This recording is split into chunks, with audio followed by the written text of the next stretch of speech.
Hola, ¿cómo están? Bienvenidos y bienvenidas nuevamente a nuestro espacio Literatura Argentina 2. En esta oportunidad vamos a incursionar en el género dramático. Veremos cómo es que emerge el teatro en nuestra literatura, a partir fundamentalmente de dos grandes dramaturgos como son Florencio Sánchez y Armando Discépolo. En primer lugar, es necesario realizar una síntesis a modo introductorio de lo que fue el contexto histórico de esta etapa. De este modo vamos a ver cómo fue ese contexto sociopolítico y económico en el cual se va a dar toda esta producción dramática de estos dos autores, la cual está en constante diálogo con esa realidad que las circunda. Situándonos así en el tiempo y en el espacio, podemos hablar en un primer momento de inmigración y esperanza. ¿Y esto por qué? Porque aproximadamente hacia el año 1850 se produce un reordenamiento de las relaciones económicas internacionales. Como consecuencia, gran parte de América, incluyendo nuestro país, juega un importante rol de productora de bienes de exportación. A Argentina, que es poseedora de un rico litoral pampeano y fluvial, le va a significar su inserción en el orden mundial como productora de carnes, lana y cereales, los cuales estaban destinados exclusivamente a los mercados ingleses. ¿Qué sucede entonces? Lo que sucede es que este despliegue económico impuso la creación de transportes para llevar la mercadería al puerto. ¿Cuál es este transporte? El ferrocarril. Es decir, obras de infraestructura que conectaba actividades rurales al sector agroexportador. Pero se produce un punto de inflexión que es importante rescatar dentro de esta etapa de la historia. Y es que, desechando la mano de obra local, los gobiernos pensaron concretar el proyecto de la Argentina agroexportadora con capacitada mano de obra europea. Es así, entonces, que la Constitución Nacional del año 1853 contiene esa instrumentación política de aquel plan económico de la Argentina agroexportadora. Ya en el preámbulo dice que nuestro país garantiza la justicia, la libertad, el bienestar general para todos los hombres del mundo que quieran habitar el suelo argentino. Y en el artículo 25 de la primera parte afirma: el gobierno federal fomentará la inmigración europea y no podrá restringir, limitar ni gravar con impuesto alguno la entrada en el territorio argentino de los extranjeros que traigan por objeto labrar la tierra, mejorar las industrias e introducir y enseñar las ciencias y las artes. Pero como era de esperarse, no llegaron esos laboriosos y pulcros obreros ingleses que se esperaba, sino que en su lugar lo que arribó fue una masa de embrutecidos campesinos y obreros de la Europa meridional. Estos primeros contingentes de cierta consideración van a llegar hacia el año 1870. Pero recién hacia el año 1880 se van a transformar en lo que se denominó o en lo que se conoce como el aluvión inmigratorio. El porcentaje de extranjeros hacia el año 1914 ya había llegado al 42,7% de la población. El mayor porcentaje de ese contingente de inmigrantes estuvo compuesto por italianos y españoles, representando así el 80,39% total de la población. Pero además también llegaron contingentes de judíos, turcos, griegos, vascos, todos ellos haciendo usufructo de los beneficios del ya mencionado artículo 25 de la Constitución Nacional, y echando por tierra, por supuesto, todas aquellas fantasías y sueños de esos ochentistas de poblar estas fecundas y extensas tierras con hombres viriles del norte, en clara alusión esta frase a aquellos obreros de la Inglaterra. Esta aglomeración desproporcionada en Buenos Aires, por razones obvias, por constituir la capital del país, se debió a que la política inmigratoria de aquella época no estuvo acompañada debidamente, como tenía que ser, por una reforma del régimen de tenencia de la tierra. De este modo, va a ser acaparada por grandes terratenientes, lo que va a llevar a que pocos puedan adquirirla. Esta situación lamentablemente nos acompaña hasta nuestros días. La mayoría entonces de estos inmigrantes lo único que van a hacer es poder ser arrendatarios o puesteros, reducidos en su mayoría a la semiesclavitud de un trabajo agotador y mal pagado. Acá es importante hacer un parate y una aclaración. ¿Por qué? Porque el asentamiento del inmigrante en el campo va a ser interpretado por parte del criollo como una invasión, originando de esta forma una rivalidad y un desprecio que va a ser mutuo, que no se va a terminar o que va a perdurar por muchos años. Los hábitos de trabajo metódico, la sumisión al patrón, el ansia de juntar dinero, característicos del inmigrante, van a provocar el desprecio del gaucho.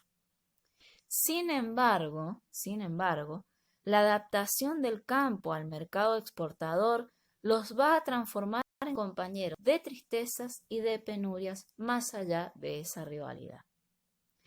Por otro lado, el reemplazo del ganado criollo por el de raza, la conversión de estas tierras pastoriles en tierras de labranza, modifican lo que es la estancia criolla. Ahora todo pedazo de tierra es productivo y no va a quedar espacio para que el criollo se asiente con su familia y sus animales. De esta forma se adapta mal el criollo y es rechazado por el patrón para el trabajo en la agricultura. Así es que el gaucho, empobrecido, se ve obligado a enfilar hacia los suburbios de la ciudad, hacia las orillas de la ciudad. Cuando digo ciudad hablo de Buenos Aires. Y Buenos Aires los recibe y los reúne en lo que luego se va a conocer como los conventillos. Se hace necesario entonces hacerse una serie de interrogantes que tienen que ver con la fisonomía o cómo estaba compuesta esta masa de inmigrantes. ¿Quiénes eran, no? ¿Quiénes eran esos gringos que llegaban al hotel de inmigrantes? ¿Qué es lo que los había movido a abandonar sus países, sus patrias? ¿Qué esperaban conseguir en estas tierras? ¿Qué esperaban conseguir en América? Primero el hambre, la desocupación, la resistencia a convertirse en obreros de grandes sectores tradicionalmente agrícolas, la posibilidad de un ascenso social, ¿por qué no?, van a constituir los motores que impulsan a los inmigrantes a embarcarse rumbo a estas tierras. Por eso es que llegan campesinos, obreros desocupados y en menor escala militantes anarquistas y socialistas que venían escapando de la persecución política. Pero siempre América, ¿sí? Siempre América, ya fuera Estados Unidos, ya fuera Argentina, América era la tierra de la utopía. Era el lugar donde los inmigrantes verían materializadas sus esperanzas. ¿Cuáles esperanzas?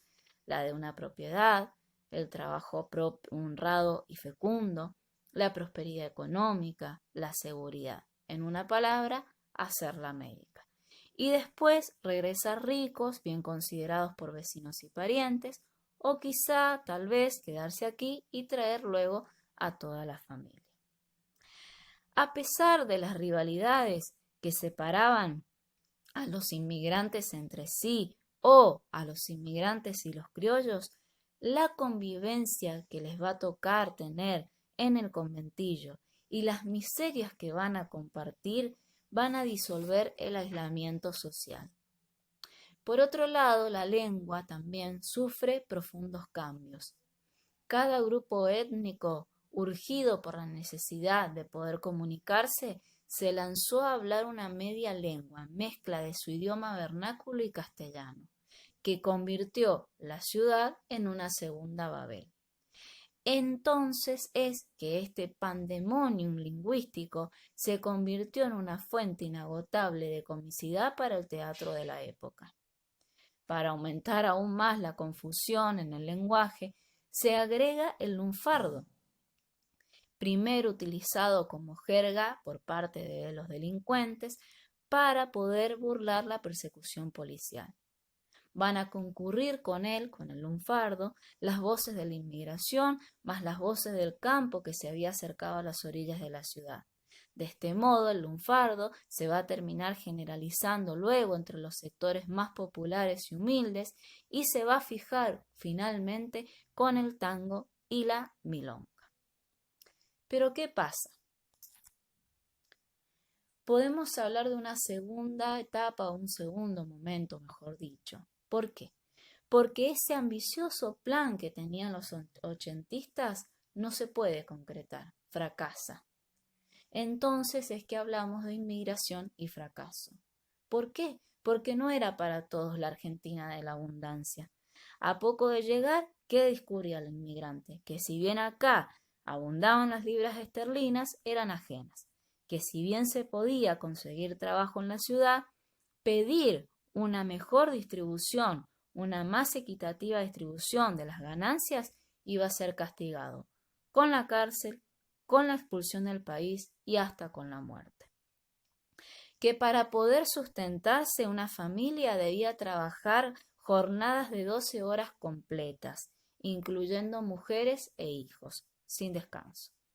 Que las huelgas y las manifestaciones solían terminar con hombres muertos, ya sea por la policía o por el ejército.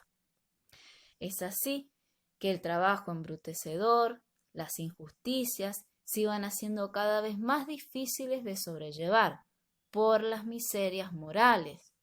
¿Y cuáles eran esas miserias morales que sufrían los inmigrantes? La soledad, los anhelos mal logrados, la nostalgia de lo que se dejó atrás de aquella patria abandonada, la incomunicación, el desamparo. Basta decir que de aquella población que había llegado, cerca de la mitad retornó a su patria. La falta, por otro lado, de infraestructura necesaria para hacerle frente a este vertiginoso crecimiento poblacional, más la mala alimentación, más el escaso hábito de buena higiene de estos nuevos habitantes, va a favorecer una situación muy compleja y difícil, que va a traer aparejada la aparición de enfermedades y por ende de diferentes epidemias. La miseria y el hacinamiento van a favorecer la mala vida.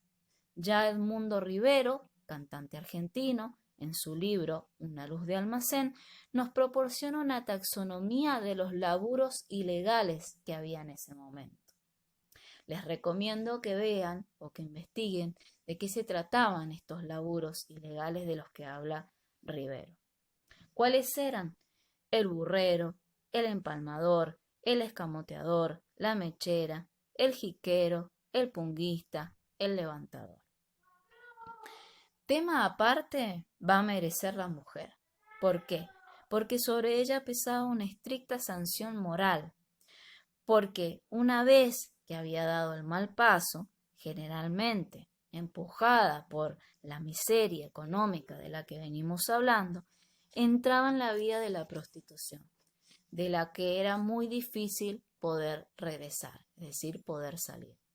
La reiteración de este tema en el teatro, en la narrativa, en la poesía y en el tango van a revelar la importancia que adquirió esa temática en esa época. El sexo fue un lucrativo comercio en el que intervinieron grandes capitales. Hubo desde cadenas de prostíbulos hasta la más modesta empresa del cafiolo, que hacía trabajar una o dos pupilas para él. El detenimiento que hacemos en esta temática tiene su fundamento en que la mala vida es reflejada con gran precisión por el teatro de este período, ya sea en su vertiente cómica como es el sainete, pero aún con mayor detenimiento y profundidad en el grotesco y el drama de intención crítica. Hasta aquí entonces esta primera parte introductoria que nos sitúa en un contexto para poder entender de manera cabal y mejor por qué leer estos dramaturgos, por qué escribían lo que escribían, las temáticas que trataban y cómo la literatura siempre ha estado en diálogo con la realidad circundante, ¿sí?